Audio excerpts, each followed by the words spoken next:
Update. Does a child who didn't see one parent because the other parents told them despite custody orders in place have to repay the time debt after age 18? Original post. Posting anonymously because I think I know the answer, but feel like an idiot asking anyway. I hope I described this clearly. My parents split when I was very young and had shared custody about 50-50 at a time. My mother ran off with me to Canada not long after, but cancer took her when I was 15. I was taken back to my father, and is always told that because I was away from him for 8 years, but he had 50-50 custody, that I had to repay that time debt for 4 years after I turned 18. I took it as just how things are. There was a letter from my dad's lawyer that I haven't been able to find that I had when I came back, to him pointing out I would be a minor until after I turned 22 and a few months. I am not allowed to leave home much except to work. Dad gets all of my money to support me. I am not allowed to see guys, and I am not allowed a car. And it seems really unfair to me, and nobody else my age is in this situation. Does any of this seem legally real? The more people I talk to, the more it seems my dad has me under a big con, but I'd like to know for sure. I know it might be trying to prove a negative, but is there a link to a law I could use to show for sure either way? Now for the top advice before reading the updates. I'm not surprised your mother ran. Your father is nuts. No, none of this is a thing. At 18, you are legally an adult and can move out, and I would strongly suggest you do so. Your dad is lying to you. Secure copies of all your vital documents and open your own bank account as soon as you can. You are legally an adult, and you do not have to live like this. In ranked order of most to least important: birth certificate, passport, driver's license, social security card. With a birth certificate and passport, everything else is replaced easily with a short trip to the local DMV or social security office. The birth certificate is like a root document that makes other documents much easier to get. In addition to what everyone else has said, remember that a custody agreement is between your mom and your dad. Your mom had an obligation to fulfill that agreement by sending you to visit your dad. You were never legally under any obligation to fulfill the custody agreement. You do not owe your parents anything. There are actually laws against the idea that children owe their parents anything for existing and being raised by them, or some parents otherwise would try to sue their children for the thousands of dollars we spent on your food and clothes and room and board between ages 0 to 18. If your mom failed to fulfill the custody agreement, you were never under any obligation to rectify that. For example, the courts would not expect a 10-year-old to purchase their own plane ticket to visit dad when mom failed to do so. The custody agreement is not meant to bind you to your parents. It is meant to bind your parents to an agreement so that one of them doesn't prevent the other from seeing the kids. Others have already given you plenty of advice regarding getting out of your current situation, resources to help you if you're in danger, etc. It is perfectly legal for you to walk out the door this minute and just keep on walking. If you are not in immediate danger though, I suggest that you plan your exit carefully and get your resources ready ahead of time. Your father sounds like he has no respect for your rights or privacy, so it would follow that he might monitor your phone and computer use, search your room, look in your purse, diary, whatever. Please be very careful to keep your preparations a secret from him, because such a controlling man would be much easier to get away from if you were taken by surprise. Best of luck. Do the hard things because they're worthwhile in the end. Thank you so much. That's what I was hoping for. Just a word can be a key to more information. I know Dad looks through my stuff, but he's a technological vacuum. That's something at least. Now for the update. I'm safe and I'm out. I organized a place to stay with a coworker. I have new bank accounts and all my paperworks. My dad has some regular sport meetings on Saturdays that go on for hours. So I prepared everything the week before, found where my paperwork was, and walked out. I've been approved for a rental and I moved there soon. I contacted 2 police stations near us beforehand, who both understood Dad's nature straight away when I told them he'd been telling me I couldn't move out because of the time debt. And they told me it wasn't a thing. I took copies of all his paperwork too, because while I was getting ready to move, I found most of what I knew about my parents separating was a lie. There was never a 50-50 custody agreement, and my mother never ran off with me in violation to that. My dad had been held for several DV incidents when I was a child. and he was only to see me on special holidays and only under strict supervision. He's never been violent to me, but in the papers he had hidden was evidence of a trust available to me when I'm 21. Some of the specific wording is it can go to me as an individual or to my carer if that is required. I think my dad was trying to make himself up as my carer without me knowing. I did not find a letter I read when I was a kid from Dad's lawyer, but like all you said, that was probably fake. After I moved out, my dad did try to contact the police. They came to my coworker's address because they had to, but also let me know that yes, my dad was trying to say I couldn't look after myself. His words were that I was borderline retarded and being mistreated. I've been back to Canada to visit my aunts and uncle and found the aunt who was named to manage my trust died very soon after my mother. We're still working out the details with a Canadian lawyer about some confusion over who handles what and how now, but I have the full support of my remaining aunt and uncle, who are the same great people I remember. They were really worried about me when I went to live with Dad and had tried to contact me so many times. Thanks all for your help. Your comments gave me the confidence to act. This is my shocked face when I found out the dad lied about the custody agreement and was actually an abusive POS. Blank. Same, lol. Before even getting to the end of the post, I was like, nah, OP's mom escaped abuse from this guy, and now he's trying to control OP. It's ridiculous how similar these people are. I guess the courts didn't see this custody info when they returned her to her dad that was set up to protect her. That was unfortunate.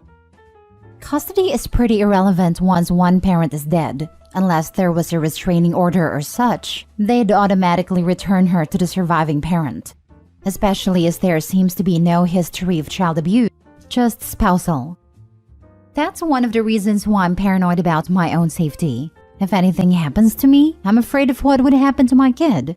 My parents think they'd be able to get her, but I worry that's not how it would play out. Make an end-of-life plan. Have a lawyer help you legally transfer custody to your parents, should you pass before they do. Only a court can say where children will live, so get a court involved while you are able to express your wishes. There is a 0% chance that the dad didn't know about the trust. Absolutely. He wanted OP till 22, so he could drain the trust. Then, he would have hot-potatoed OP. The 4 years after 18 might be what he needed to prove he was a carer or whatever. It sounds like he was already working the carer angle. He just needed time until 21. Then, enough time to drain the fund. It's good OP got out when they did. Conservatorship is very hard to overturn once it's established. He could have done some pretty awful stuff. Last story. How to spread your inheritance in a really unique and fair way while ticking off most of the family. This story is the story of a good friend of mine's grandfather and how he dealt with his inheritance in a very unique way. He had 2 sons, and each of them also had 2 sons. In the last half year of his life, my friend and me visited him every morning and every evening. You see, he did not want to go into a retirement home, and apart from getting ready in the morning and in the evening, he did not really need help. Now, I need to explain something really quick. Back in the day, we still have mandatory service in the army for 12 months. But there were several ways around it, though I will only explain the most common way since it is connected to our story. You see, instead of going to the army, you could say you refused to go to the army for ethical reasons, which was really just a formality. You simply wrote a 1-page essay why you think you being in the army would violate your personal ethics, and they pretty much had to accept it. But that meant you had to go into civil service. Civil service could be any kind of job that in a wider sense is a service to society. So these jobs ranged from kindergarten to retirement homes and anything in between, like hospitals, homes for the physically or mentally disabled, meals on wheels, pretty much anything you can imagine. You would be paid for that time the same amount of money you would get in the army and had a right to certain perks like a free room, health insurance, work clothes, etc. The same stuff any soldier gets. Plus, since soldiers get free food, you either got free food or a food allowance. I did my time in a retirement home, and it was an awesome experience. I think a job like that really widens your horizon as a young, arrogant kid and really matures you and shows you what is actually important in life. So back to the story. I was just done with my time in the retirement home, and for 1 year imply wanted a job around and make some money. Then one of my best friends comes to me and tells me he needs my help. His grandpa can no longer do everything by himself, but really only needs help in the morning to get ready and in the evening. And since I have learned how to do this from real professionals, he asks me to show him. So his grandpa does not yet have to go into a retirement home. He later admitted grandpa said he would rather end himself than get into a nursing home, and he seemed really serious about it. He did not tell me at the time, since he did not want to pressure me into help like that, which I really appreciated. He was one of my best friends, and I really liked his grandpa. When I was younger, I did not have a grandpa, but we visited him all the time and I became his unofficial 5th grandson. So of course I said yes. The original plan was to show him for 2 to 3 weeks, and then observe him for another 2 to 3 weeks, then he would do it on his own. But we ended up doing it together for over half a year. Then grandpa had a stroke and died within 2 days in the hospital. 2 days later, my friend asked me to come with him to the lawyer where the last will would be read. His grandfather had specifically asked that his will should be read a day before he gets buried, which is quite unusual, but not illegal as such. I asked why he wanted me there, and he told me the lawyer had officially invited me, since grandpa had left me something as a thank you for my service. I was a bit embarrassed, but also happy that grandpa had thought so highly of my service that he even put me in his last will. Now, my friend's dad is an entitled a-hole, and the same goes for his uncle. We arrived there and went into the room. My friend is F. You get 3 guesses who me is. Entitled dad is ED and entitled uncle is EU.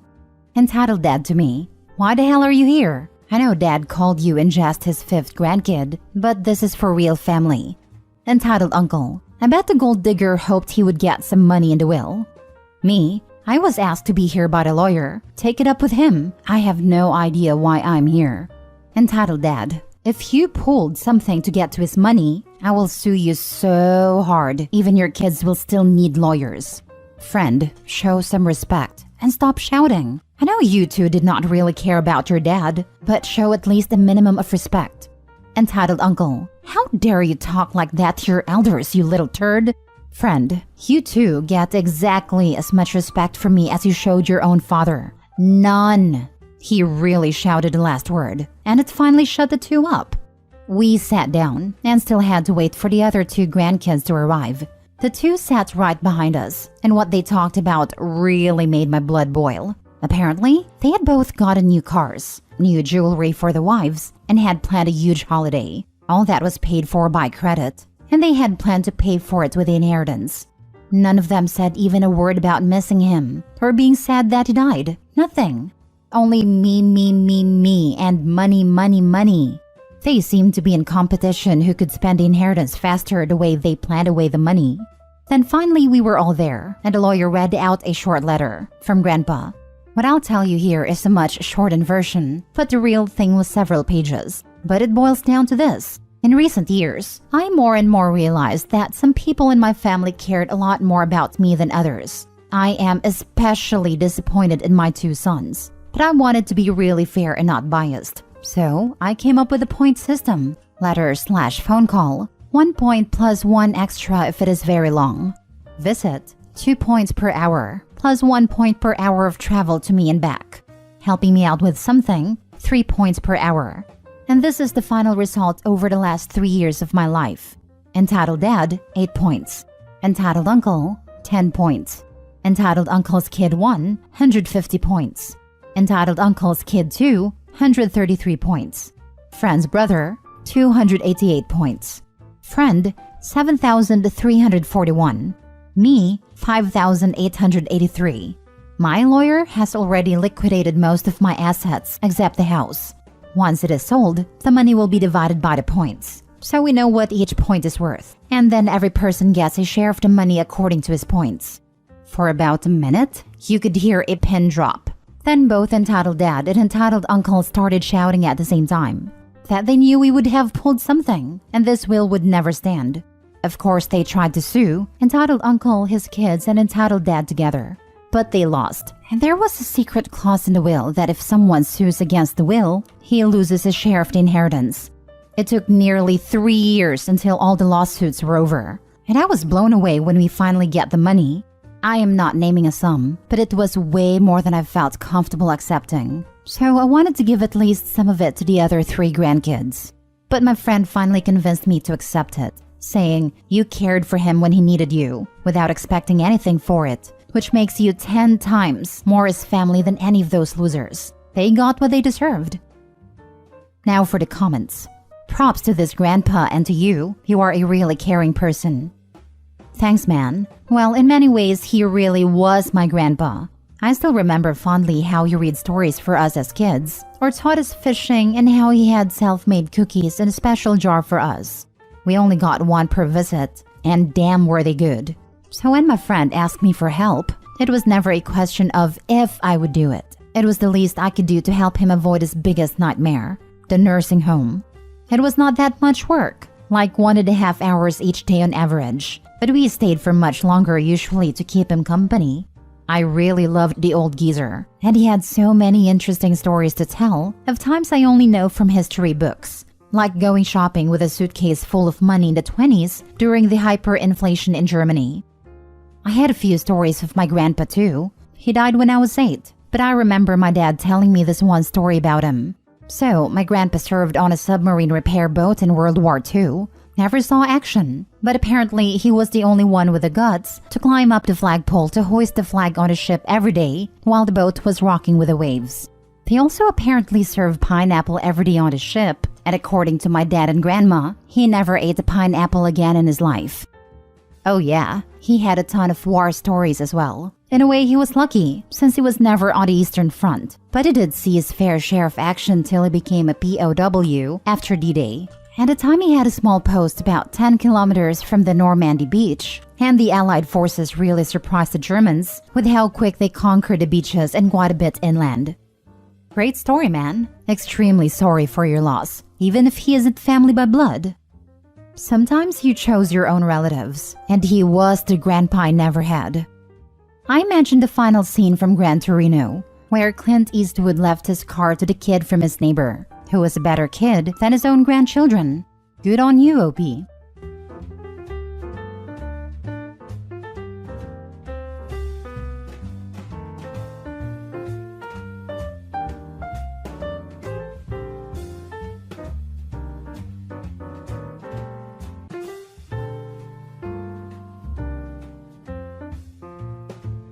Update. Am I the a-hole for not telling my dad that my mom got married? Original post. My 17 female parents got divorced when I was 12 because my dad had a 2-year-long affair with mom's best friend. It was really shameful because mom's best friend was with her since they were 3. My mom had been pressured by dad's family that she forgives him, but instead, mom decided to divorce him. A lot of the family members actually stopped talking to my mom because of this, and some of her friends also took her BFF's side. For this reason, mom was very devastated. Over the years, she has been to 2 different therapists for the trauma she had. As for my dad, he dated my mom's best friend for a while before they broke up. That is when my dad realized he loved mom and tried everything to get her back. But my mom was stubborn and shut him off, and he was still on and off with Sylvia, mom's best friend. I had to be in this mess, especially with my dad who would always try to guilt trip me into convincing mom into getting back with him. I've heard from him things like, "I wish we were a family together. It was just a mistake. I'm willing to do anything to make amends. I want us to be a family again, but your mom doesn't want to." I had enough of it. So when I turned 15, I decided to stay with mom and only visit dad on weekends, because I cannot handle his constant nagging. Also, because during that time, my mom started dating Jack, who was the father of my classmate. My dad found out and started asking questions after questions about Jack. He wanted me to spy on Jack, but I had enough of it, so I strictly told him if he doesn't stop this nonsense, I would cut him off completely. A few months ago, my mom announced that she will be marrying Jack within a few days. They got engaged that day and only wanted a small ceremony with just few family members. It was a small gathering of only 15 people, just me and Jack's son along with some close family and friends. The wedding happened in Jack's backyard. They had photographer too, but my mom only recently posted the pictures after coming back from her honeymoon. My dad had no idea because mom didn't want him to know anything. She was afraid my dad would create some drama and cause a scene, I respected her wishes. Then my dad saw those photos and called me to confirm. I said yes, my mom got married a few months ago. My dad was angry. He called me a traitor and said I was an a-hole for keeping it away, that he has the right to know which man my mom was marrying. This was the last straw for me, and I told him to buzz off. He has lost all right over mom the moment he decided to stick his junk in Sylvia. That my mom knew he was an unhinged person, so I am glad she didn't tell him. I also told him to leave us the heck alone and hung up. My mom also got messages from him which I read. They were mostly of him accusing her of breaking up our family. Mind you, he is dating Sylvia again. Now, I hear from my cousins that my dad has started to act abnormal ever since, and I wonder if I went too far with it. Now for the top comments before reading the update. Hell no, you are the a-hole. Your father and his family are huge POS. Really? Really? They wanted your mom to stay with that trashy husband even though he's a disgusting husband? You were right. He lost any right on his former wife and his precious family the moment he cheated on her. Your mom had a really hard time overcoming the betrayal and divorce, and I'm glad she finally found someone worth it. Congratulations on your mom's wedding. Thanks. I am glad she found happiness on her own. I thought she might never date again, but Jack seems like a nice guy. I am still afraid what if it turns out like Dad? That sounds like a reasonable thing to be afraid of, considering what you've been through. I'm concerned it might be impacting you too much though. Do you think it might be helpful to discuss that fear with a therapist? I think it might help. It probably would, but it won't prevent it, would it? I went to therapy for my own anxiety and fears, where a lot of it stemmed from my parents' relationships growing up. It's not about preventing it, but regaining control. I still have those thoughts, but they don't consume me anymore or incapacitate me. They used to control my decisions and how I formed relationships with people. Now I can rationalize through them and move past those anxieties. He's got no business involving his child in such things, and you're right to not give in to his demands. I think you already know that, but if you need to hear it, there it is. I don't know if it is right or wrong to let your ex-spouse know if you are getting married. I don't know the protocol. I just respected what my mom asked me to do since she didn't want many people to know about the wedding. You did the right thing. The only valid reason for him to care would be knowing who is around his child. That would be his job to ask her directly, and clearly that is not why he cares. He shouldn't be asking you to report on her personal life. Now for the update. So something weird has happened. A few days ago, Sylvia came to my mom's house. I was there. She was shouting at mom and said that she's stealing her man, my dad, away from her. She literally said, "You already had your fun with him. Why can't you just leave him alone?" My mom just told her to get lost. But then Sylvia went on a rant about how much better she is than my mom, and even threatened that she would sleep with her new husband as well. My mom told her if that ever happens, she will be doing her a favor by taking the trash out, and she trusts Jack would never hurt her. Mom then threatened to call the police on Sylvia that eventually made her leave the property. As much as I hate the drama, I must say watching that wretched woman have a meltdown because my dad was still hung up on my mom is precious. Apparently, Dad dumped Sylvia again in hopes that Mom would see that he is dedicated to win her back. Who knows how long that will last. My dad also got into a fight with a random person in a bar because he was drunk. I guess he is still coping with the feeling that Mom is not going to be with him anymore. Thank God the guy didn't press charges. I had a heart-to-heart conversation with him. At least I tried to. I asked him if he is so in love with Mom, why did he cheat? And his answers were illogical. He said that as a man, it is hard to control the urges. At that time, Sylvia was flirting with him and he took a shot. He thought it would only be once and then he will dump her. But it went on for a long time. He said I won't understand it because I am not a man. A man can cheat but still love his wife and would die for his wife. He loves my mom, but he still has urges to be with other women. This conversation was going nowhere, so I didn't ask much. I just told him I hope his son-in-law doesn't treat me the way he treated my mom. He never gave me an answer to that. I still can't believe he would, to this day, think he's the victim. Anyways, I'm thinking about moving in with Mom permanently. I know Sylvia would come by his house now. Can anyone please help me understand what it means? Because I always thought you cheat because you do not love that person. Maybe I am wrong in some way. Cheaters make excuses. That's what he's doing. Anyone, man or woman, can keep it in their pants despite the temptations, if they decide to. Exactly. If you truly loved and cared for someone, you'd keep your clothes on around others. It's especially shameful that he did this with her best friend. Not only did your mom lose her husband, she also lost a sister, in a way. Win her back? Dude, she's remarried. There's no coming back from that, especially given the amount of toxic BS she's gotten since she dumped him. I hope this is the final stage of your dad's grief for this self-inflicted damage. I guess some people really feel that drama equals love and intensity, but your dad needs to get a clue that your mom isn't one of them. It was too late so many years ago, and I'm definitely team mom for valuing herself more than her wretched ex-husband did. Love, temptation, etc. People vary so much. I don't think we can make blanket statements. But I would say your dad loved the idea of himself that he proved wrong by his actions more than he loved your mom. I think it matters as complex as relationships that a person with this in their family history needs to talk to professionals to help sort it out and get to a healthy view of relationships, rather than listen to their toxic drama dad. If you don't, there will be lifelong effects. And I know this through experience. I especially don't get the win her back sentiment because he just openly admitted that even if he does get her back, he will still cheat on her. She has made it abundantly clear that that is a deal breaker, and somehow he thinks, even after all these years, that he can still be married to his ex-wife and have this side chick too. That Sylvia had always her eyes on him, and your dumb father failed on her trip because it was a huge ego boost. Thankfully, but unfortunately for him, your mother is a queen and threw him away when she found out of his affair, something he never thought about. She moved on and found a better man. He can't handle that. The reason he went to Sylvia again is just because he is pathetic and can't stay alone. There are plenty men who are devoted and faithful to their wives, so his disgusting excuses can go to trash. Now both of them are facing karma. Your father by losing definitely your mother, and that woman never getting the man she is obsessed with.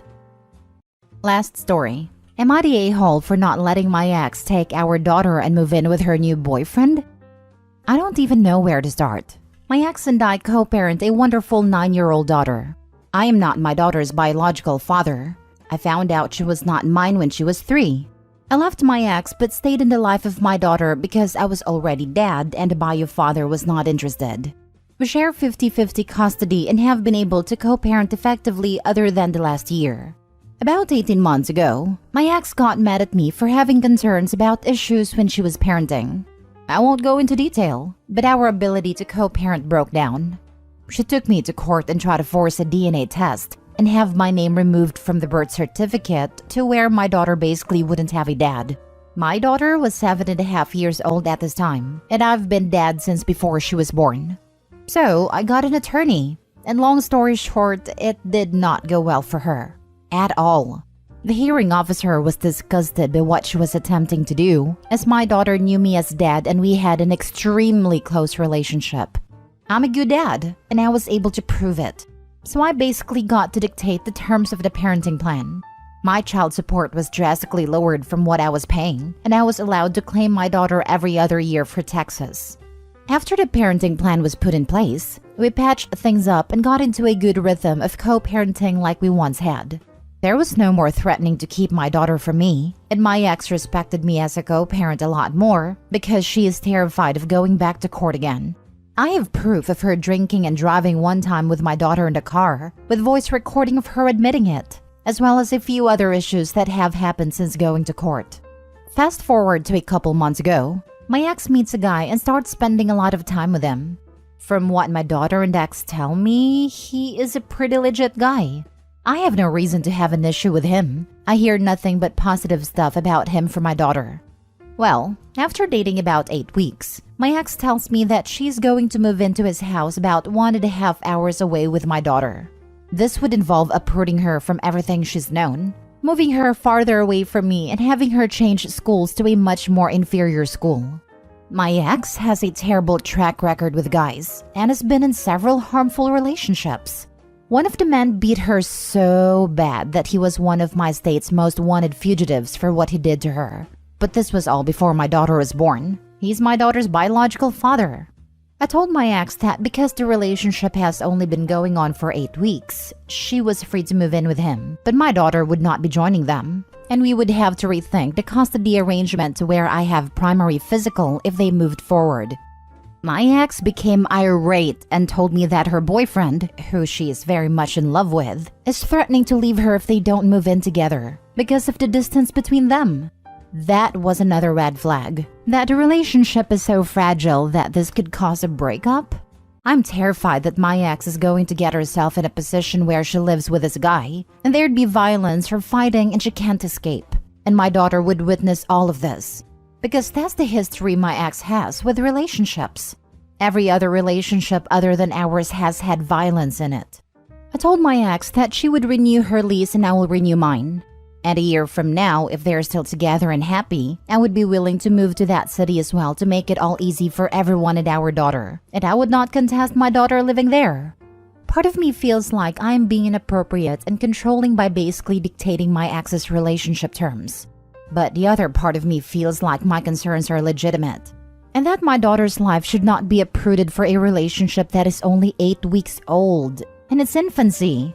I feel like I have a moral responsibility to kind of put guardrails on some of the decisions my ex makes when it affects my daughter, due to her terrible decisions in the past. I have sacrificed a lot in life to make sure my daughter has a stable life, and I've always made myself the most stable person around her. It's why we have such a close relationship. I know it's a long story and there is more to it, but am I being a controlling a-hole here? I want my ex to be happy. She deserves that. But I also have to watch out for my kiddo. I am using the threat of legal action to control my ex. That's a fact. And I'm not at all afraid to follow through with it. Not a-hole, and it sounds like you're the only parent who's putting your daughter's needs first. Keep doing that, because it's clear your ex isn't. She tries, and she certainly loves our daughter, but she just makes bad and selfish decisions sometimes. Does your custody agreement with your ex contain any geographical restrictions? Such as one of you can't move further away from the other more than X miles or the neighboring county? This is normal here in Texas. Also, because your ex is terrified of going back to court, you can always tell her you will take her back to court for the reasons you mentioned above. The custody agreement says our daughter must remain in the state we currently reside in. And that's essentially what I'm doing. I'm using the threat of going back to court to prevent this situation from taking place. She just called me and said they will not be moving in together, and she is devastated because he's going to leave her now. I feel like crap about this, but I don't think I had a choice. Dude, his breaking up with her over this is just proof that you were right to be concerned. And quite frankly, there is no way on earth I would want my kids live with someone my ex had only known for 8 weeks. In my case, it's relevant because she left them 13 years ago. But seriously, that's really messed up. I'm with you 100%. It validates a lot of my concerns. But my ex is devastated and she blames me for it, not him. So I'm going to have to deal with and shield my daughter from that fallout. Not a-hole. No way, no how. Moving that fast and isolation is a hallmark of future dangerous behavior. You're being entirely reasonable in your efforts to protect your daughter. Good on you. You don't know this guy, and he's trying to isolate both your ex and your daughter. Don't let it happen. Go back to court if you have to. This is all sorts of wrong, and don't let your daughter be alone with him. I want to go back to court, and everyone says that. But in reality, it's not that simple. It takes 6 months to even get in front of a judge, and there will be continuances. It could be the better part of a year before we get any kind of resolution. By then, she would have already moved. On top of that, you need $5,000 to put down a retainer for an attorney. And for family court, you need an attorney. And I don't have that. I still have debt from the last time we went to court. Rent went up. I pay child support. I have to maintain a stable household for my daughter. Otherwise, how can I say, give me primary custody? Everyone says to just go to court because I'll win, and I likely will. I'm a better parent and I can prove it. But the process is expensive and long. I could put in an emergency order and get full custody before the hearing, but that's high risk. Judges hate that, and you need a damn good reason. Plus, it would hurt my daughter. She won't understand why she can't see mom. Her routine would be appended, and I can't explain the situation to her why I'm doing what I'm doing, because that would be parental alienation and hurt her further. That's why the threat of court is sometimes more effective than actual court. None of this is simple.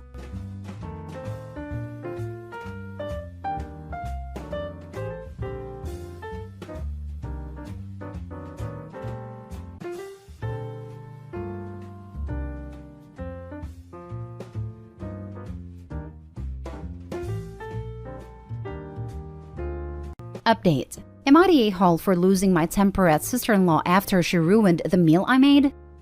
Original post. My sister-in-law Ashley is, for lack of a nicer word, obnoxious. She constantly does whatever she wants, even when you ask her not to. She thinks she's right above everyone else, even when she's dead wrong. And she's just got this very stereotypical baby sister attitude where she acts like she can do whatever she wants, and nobody's allowed to be mad at her because she's baby. Yes, that's something she regularly says. My husband says she's the youngest of their family, so her acting that way is normal. But I pointed out I'm the youngest of my family and I've never acted that way. I don't like sister-in-law, but I've been polite and kept a peaceful relationship for my husband's sake. Until today. Today was the first time since 2019 that my husband or I have been able to see our small friend group in person. We all got our shots 2 months ago and decided to meet up finally for dinner. I cooked while our friends either pitched in ingredients, made appetizers, or brought wine. I made pasta ravioli by hand, which was hard. I made enough for me, Hubs, and our friends. But after they arrived and we all caught up, and while I was finishing the food, sister-in-law showed up. She let herself in and greeted everyone happily. They know her and said hi, but I subtly asked Hubs what she was doing here. Turns out he had mentioned the gathering to her, and he guessed she assumed she was invited? I told him to tell her to leave because she can't just invite herself like this. He said that would be humiliating for her and asked if she could stay. I was annoyed, but agreed. Things were fine at the start. I had a few sips of wine to relax and was about to plate everyone's food at a kitchen island to bring it to them, but forgot Parmesan so went to get it. I heard sister-in-law say she'd help bring the food to the table. I said no thanks and to stay seated. My back was to her and she said something I missed because of the loud clang of a pot hitting the floor. I heard everyone gasp and I closed my eyes. I knew what happened but didn't want to look. When I did, I just started crying. Hours of work splattered on the floor. Sister-in-law said it was okay. It was just some pasta, I'll buy more. I lost it. I called her a stupid witch that ruined the entire dinner because she refuses to listen. She started boo-hooing and I told her to shut up and leave. She ran out crying and I sat down to cry too. Our friends consoled me and Hubs tried to say I went too far, but our friends told him he was an a-hole and sister-in-law was in the wrong. They helped clean and we ordered pizza. But after they left, Hubs and I were flooded with calls from his family saying I was a horrible spoiled brat who made their baby cry over some stupid food. Now I'm just crying and feeling like garbage. Did I go too far? I don't usually get so angry or curse. Am I the a-hole? Edit. Hubs said he understands I'm upset the food was wasted, but he doesn't think my outburst was warranted and was actually kind of extreme. Tomorrow is his off day and I told him he's going to be making the dish like I did, by hand and on his own, and then at the end we'll see if he thinks my outburst was unwarranted. Now for the top comments before reading the updates. Not the a-hole. This incident was the straw that broke the camel's back. I've made stuffed ravioli a few thousand times and it's always difficult and expensive. It's not just pasta. It's hours and hours of planning, prep, and work that she completely dismissed like it didn't matter. Like you don't matter. That was on top of her barging in when she wasn't invited. Frankly, I think she got off light, and so did your husband. He really needs a reality check. His sister's behavior is not normal and has nothing to do with her being the youngest. Enough is enough. I'm the baby of my family, youngest of all my siblings and cousins. So I'm the youngest. And my family would have looked at me like I'd sprouted another head if I'd ever acted even half as bad as my sister-in-law does. It baffled me when I first saw her parents/older siblings act like it was nothing. I'm the youngest in my family as well, and if anything, it made me act more mature so I could keep up with my older siblings. I hated being referred to as the baby. Not the a-hole. You overreacted in a moment of high temper, but she inserted herself into a dinner uninvited, disregarded the hostess's wishes, and then downplayed her disaster. You had every right to be upset, and she decided to turn the family against you. She's the a-hole. I don't usually flip out like that. I'm very level-headed, but seeing my hours of hard work dumped on the floor just broke me. Since she offered to buy more, hand her an invoice to cover the cost of ingredients plus an hourly charge for how long you spent making them. $50 an hour sounds reasonable, right? Sounds good to me. You never mentioned her actual age? She's 31. Oh geez, you just made my feet curl in cringe. Now, first update. Hubs made pasta for the first time today, and it went much like I'd anticipated. He was all confidence and it'll be easy during the first 30 minutes. But towards the end of the first hour, that disappeared as the burn in his arms really set in from making enough dough for almost 60 ravioli. I did not lift a finger to help him knead, since I didn't get any help when I did it. After the dough was done and wrapped up in the fridge, he made a filling which took another 40 or so minutes. Then the dough was brought out and he had to start crafting the ravioli, all by hand after rolling the dough out. Lord, that went on for ages. Just rolling some dough out, cutting out squares, filling them and putting the top on, rinse and repeat until the dough and filling was all gone. All in all, the entire process from start to finish for him on his own took a little over 4 hours. And that's with us not actually cooking any of the ravioli. Also, he didn't make any sauce or cook any shrimp for the ravioli to be served in/with. Also, he didn't prepare any salad to go with it. And when I told him this, that there was still more to do, he almost started crying. He started saying sorry at the 1 hour mark and hasn't stopped apologizing since. We had a long talk about his sister and the dinner she ruined. The other times she's pulled similar incidents. There's a lot. And how him and his family always let her get away with it. He says he knows how they treat her isn't normal and he doesn't like it, but was raised to just go with the flow regarding Ashley. But he said he's going to call her and tell her we need some space from her for now. Second update. Hubs just got a message from his cousin of Ashley laughing and bragging about intentionally spilling the pasta to teach me a lesson for being such a snobby witch. A handful of you all thought she did it on purpose, but I didn't actually think she did until hearing her admit to it. I have never seen my husband this angry before. I don't know what's going to happen now. Now for the final update. Hi everyone. So much has happened since the pasta fiasco that I'd honestly completely forgotten about this account until this morning. When I logged on, I saw that I had a bunch of requests for an update. So here I am. I was going to post this in an edit on my original post, but it ended up being way too long. Someone said I should just post it in the comments, but they're locked, so I decided to just make my own post and put a link to it in the original AITA post since. I'm not sure how to do an official update post on the AITA sub. Sorry. So for the update. Like I said, a lot happened since then. I'll try to remember all of it. But be warned, I'm just going to put down everything as I remember it and try and make it in order. But it's been like 4 months, so I may not do it perfectly. Here goes. So sister-in-law bragged to her and Hub's cousin Brenda that she ruined the dinner on purpose. Hubs went to confront his family. Sister-in-law denied everything till Hubs played a recording. Hubs banned sister-in-law from our house until she apologized to me sincerely and reimbursed us for all the wasted food. Sister-in-law went ballistic, sobbing and throwing a massive tantrum until mother-in-law tried calming her down and scolding Hubs for choosing some floozy over your blood family. Hubs apparently flipped and called out his family on their weird babying of sister-in-law, saying they made her into a spoiled monster. This just started a huge screaming match between all of them, before Hubs said he wasn't speaking to them for the foreseeable future before storming out. That's when he called me and told me to block all of his family. And before I could hang up, I started getting tons of calls/texts from all of them just saying the most hateful stuff to me. All of my socials, from my personal Insta to my work email, were bombarded with hate until I managed to block all of them, but it took weeks for them to all stop.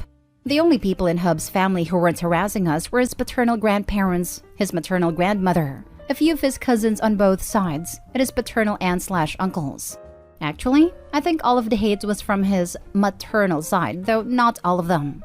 After blocking them, all things were peaceful. Until a few weeks later, our friend Kelly's car was vandalized really bad when she stayed at our house for the weekend. I'm talking the sides were keyed. All the tires were slashed, the windows were sprayed painted, and they even tore off the tag and shoved it down into the driver's side door where the window slides down. We checked the doorbell cam and it was sister-in-law and brother-in-law. Seems they mistook Kelly's car for mine since both Kelly and my car are black. I lent my car to my mom since hers needed new tires and I could use hubs if needed. Needless to say, we called the cops and Kelly pressed charges on both of them. Thankfully, with the video evidence, she said she was able to make a no-fault claim against Ashley, who had insurance, and Kelly got her repairs paid for, though barely. Sister-in-law and brother-in-law getting arrested caused a huge rift in Hub's family, between those who don't think it was necessary that they be arrested, though most think they should have just paid for repairs out of pocket, and those who think they got what was coming to them. Also, the arrest cost brother-in-law his job at a university. Hub's cousin Brenda, who is keeping us in the loop, told us that anyways. We didn't look into it. Lastly, Brenda also informed us that during the whole family drama thing, it was revealed that Ashley is only their half-sister, according to the maternal grandmother anyways. Seems she verbally tore mother-in-law to pieces after mother-in-law insinuated sister-in-law hadn't done anything to deserve this treatment. Brenda said their grandmother said, "You felt bad that your husband didn't love her because he knew she was just your shameful affair baby. So you loved her more than your other kids in some twisted effort to make up for it. And you pulled your other kids into doing it too, and all you did was succeed in spoiling her rotten." Brenda told us more, but that part is what really stuck in my mind. Honestly, hearing all of that was unbelievable for me. I had no idea this level of drama was buried in my husband's family. Then again, neither did he. And all of this snowballed from a ruined ravioli dinner. Hubs and I have decided to distance ourselves from that part of his family for now. After handing Kelly a copy of the video of sister-in-law and brother-in-law tearing up her car, we more or less washed our hands of dealing with them all. And I've been way less stressed lately. Hubs too, that we've both noticed. So, not a terrible end? Not sure who will see this update, but I'll be logging out of this account after a while since I think everything is mostly over. Thanks for reading, and extra thanks for everyone who sent me so many kind messages after my first post. It made me feel a lot better. Wow. Just wow. I figured there would be some drama from sister-in-law, but not her and her own husband nuking their lives like this. I'm sorry that you've had to deal with a soap opera level of drama. Holy moly. Thank you for the update, and I wish you and your husband all the best.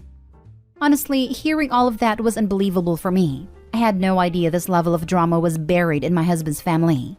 The story went off the rails. I figured it was going to be some family timeout time, and they'd call it a day. Was not expecting a valley of hidden shame. My goodness. At least Ashley got her comeuppance in the end. I wonder if she knew she was an affair baby before this. Lots of drama and psycho behavior. Your poor husband. I can't imagine losing everyone you love because your half-sister is a complete basket case. But she's that way because her mother's shameful secret. Grandma was not playing. Total savage, and I love her for it.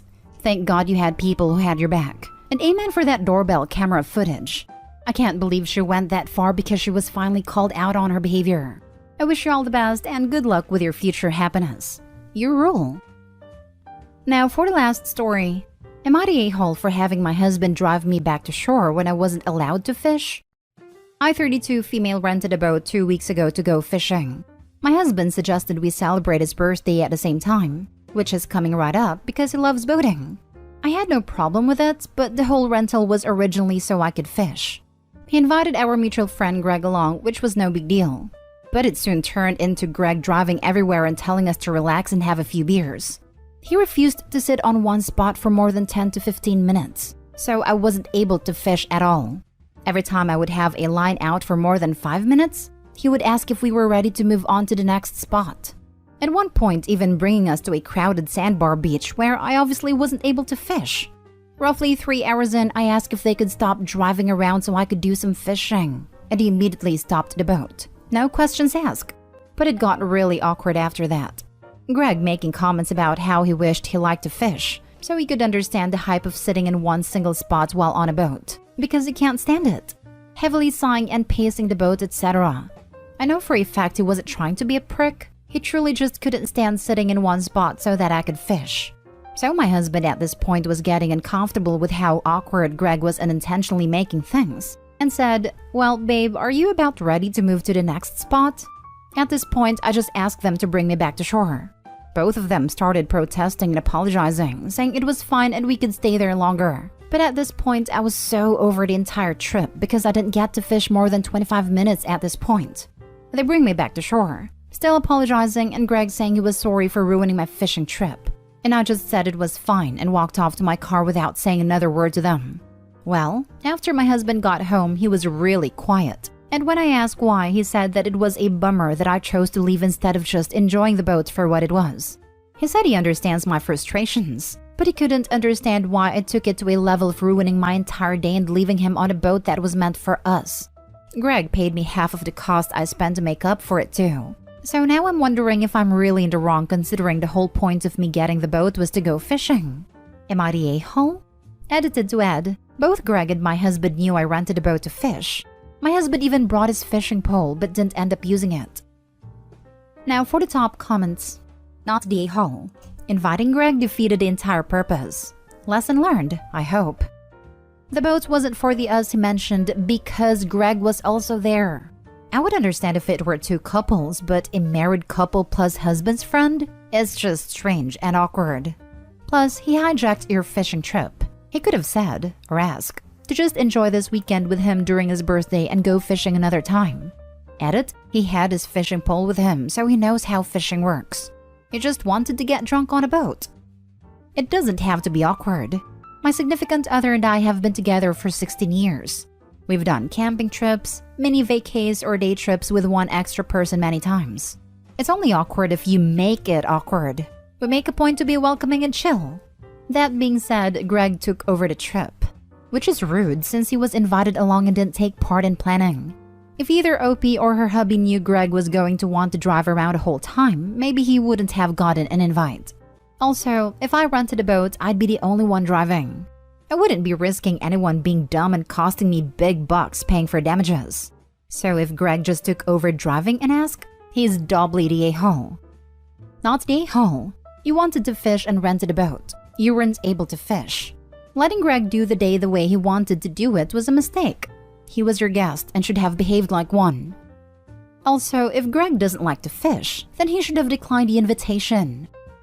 I don't like to fish. I would never say yes to joining someone on a fishing trip. It's like if someone decided to tag along when I was trying to bag a peak, but they hate hiking. Just why? Not the a-hole. Greg is a bad guest. They know your hobby is fishing, right? They know you originally rented a boat to fish, right? They should have been courteous and split up the boat time equally. Also, Greg should take his own advice. Relax, have a few more beers, instead of pacing and complaining like a child.